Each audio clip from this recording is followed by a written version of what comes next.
क्या हो अगर एआई को स्मार्टर बनाने का राज ज्यादा डेटा या बेहतर टीचर में नहीं बल्कि उसकी अपनी ही पुरानी गलतियों में छिपा हो। आज हम एक ऐसे ही कमाल के और काउंटर इंट्यूटिव आइडिया को एक्सप्लोर करने वाले हैं। कैसे एक एआई अपने ही पुराने कमजोर सेल्फ से सीखकर अनबिलीवेबली पावरफुल बन सकता है। ठीक है, तो शुरू करते हैं। सबसे पहले ये समझते हैं कि एआई मॉडल्स ट्रेडिशनली सीखते कैसे हैं। और ये तरीका काफ़ी हद तक वैसा ही है जैसा हम इंसानों के बारे में सोचते हैं। इस प्रोसेस को कहते हैं नॉलेज डिस्टिलेशन। इसमें एक बड़ा पावरफुल टीचर एआई होता है जो अपनी सारी नॉलेज, अपना सारा ज्ञान एक छोटे कमजोर स्टूडेंट एआई को ट्रांसफर कर देता है। लंबे समय से एआई ट्रेनिंग का यही स्टैंडर्ड प्लेबुक रहा है। लेकिन तब क्या होता है जब वो स्टूडेंट सीखते सीखते इतना अच्छा हो जाता है कि वो एक दीवार से जा टकराता है, जब उसकी इंप्रूवमेंट रुक जाती है। तो चलिए इसी प्रॉब्लम में थोड़ा और डीप डाइव करते हैं। ये वो दीवार है जिसे आज के सबसे एडवांस्ड एआई भी आखिर में टकराते हैं।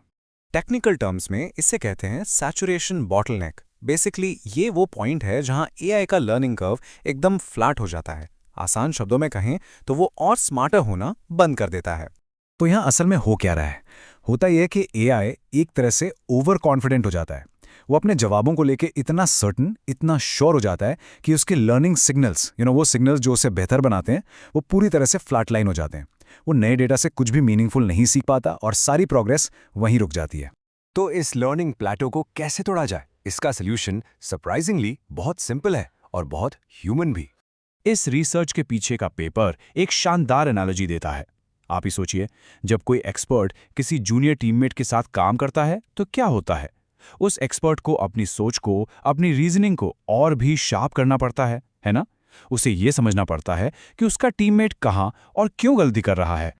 और बस यहीं पर आता है इस पूरी रिसर्च का आहा मोमेंट। क्या होगा अगर एक स्ट्रॉन्ग एआई किसी टीचर से सीखने के बजाय अपने ही पुराने वीकर वर्जन से सीखे? ये जो ट्रेडिशनल टीचर स्टूडेंट मॉडल है ना, उसे ये पूरी तरह से फ्लिप कर देता है। तो इसी मेन कॉन्सेप्ट को नाम दिया गया है वीक ड्रिवन लर्निंग। मतलब एक ऐसा मेथड जहां एक पावरफुल एआई खुद को इंप्रूव करने के लिए अपनी ही पुरानी कमजोर वर्जन्स की गलतियों और अनसर्टेनिटीज को स्टडी करता है।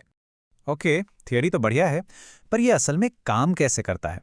इसके लिए रिसर्चर्स ने एक बहुत ही क्लेवर 3 स्टेप फ्रेमवर्क बनाया है, WMSS। इस फ्रेमवर्क का नाम है WMSS, यानी वीक मेक स्ट्रॉन्ग स्ट्रॉन्गर। ये 3 स्टेप्स में काम करता है। स्टेप 1, आप एक स्ट्रॉन्ग एआई लेते हैं और साथ में उसका ही एक पुराना वीकर वर्जन।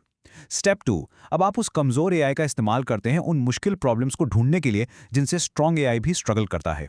और आखिर में स्ट्रॉन्ग एआई सिर्फ उन्हीं ट्रिकी प्रॉब्लम्स पर दोबारा ट्रेन करता है और इसमें उसे गाइड करती है वीक एआई की अनसर्टेनिटी। लेकिन असली जादू वो तो उस आखिरी स्टेप में है जहां स्ट्रॉन्ग और वीक एआई के थॉट्स को, कह सकते हैं, एक साथ मिक्स किया जाता है। इसे टेक्निकली लॉजिक मिक्सिंग कहते हैं, पर इसे ऐसे समझिए, आप स्ट्रॉन्ग एआई के कॉन्फिडेंस को वीक एआई की अनसर्टेनिटी के साथ ब्लेंड कर रहे हैं। और ये जो मिक्स है ना, ये एक बिल्कुल नया लर्निंग सिग्नल पैदा करता है।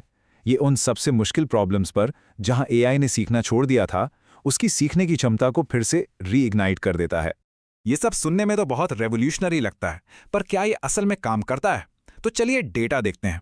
और रिजल्ट्स ऑनेस्टली काफी शॉकिंग है। चाहे मैथ्स की प्रॉब्लम्स हो या coding task, week driven learning method यानी WMS, इसने स्टैंडर्ड ट्रेनिंग को हर बार हर मैट्रिक पर बीट किया। आप देखिए, मैथ्स की एक्यूरेसी 66.7% से जंप करके लगभग 73% हो गई और कोडिंग में 71.2% से सीधे 77.6%। और अब सुनिए सबसे अमेजिंग पार्ट। जो सबसे मुश्किल मैथ प्रॉब्लम्स थी ना, एमी 2025 वाली, उन पर परफॉर्मेंस बूस्ट हुई है 64% से भी ज्यादा। ये क्या दिखाता है? ये दिखाता है कि ये टेक्निक वहीं सबसे अच्छा काम करती है जहां एआईज सबसे ज्यादा स्ट्रगल करते हैं। तो सवाल यह है कि आखिर ये काम क्यों करता है? देखिए, ये नई चीजें सीखने के बारे में नहीं है। ये एआई के डिसीजन बाउंड्री को, मतलब सही और गलत जवाब के बीच की जो पतली सी लाइन होती है, उसे और भी शार्प करने के बारे में है। ये एआई को फोर्स करता है कि वो उन ट्रिकी जवाबों को रूल आउट करे जो सही लगते तो हैं पर असल में होते नहीं हैं। और सबसे इंपॉर्टेंट, ये उन लर्निंग सिग्नल्स को वापस ले आता है जो ओवर कॉन्फिडेंस की वजह से गायब हो गए थे। तो एआई के फ्यूचर के लिए इस सब का क्या मतलब है? सबसे बड़ा टेकअवे यहाँ पर यह है कि एआई को बेहतर बनाने का रास्ता हमेशा और बड़ा मॉडल या और ज्यादा डेटा नहीं होता। कभी कभी असल ब्रेक थ्रू इस बात में छिपा होता है कि आप एआई को और स्मार्ट तरीके से सीखना कैसे सिखाते हैं। जैसा कि पेपर में ही लिखा है, और ये लाइन मुझे बहुत पसंद है, शायद ज्यादा शक्तिशाली एजेंट्स बनाने का राज उनके कमजोर सेल्स को समझने में ही छिपा है। कितना पावरफुल आइडिया है ना? और ये हमें एक बहुत ही बड़े सवाल के साथ छोड़ जाता है, क्या हम एक ऐसे दौर में एंटर कर रहे हैं जहां एआई खुद को परफेक्ट करना सीख सकता है, अपनी ही पुरानी गलतियों को अपना सबसे बड़ा टीचर बनाकर?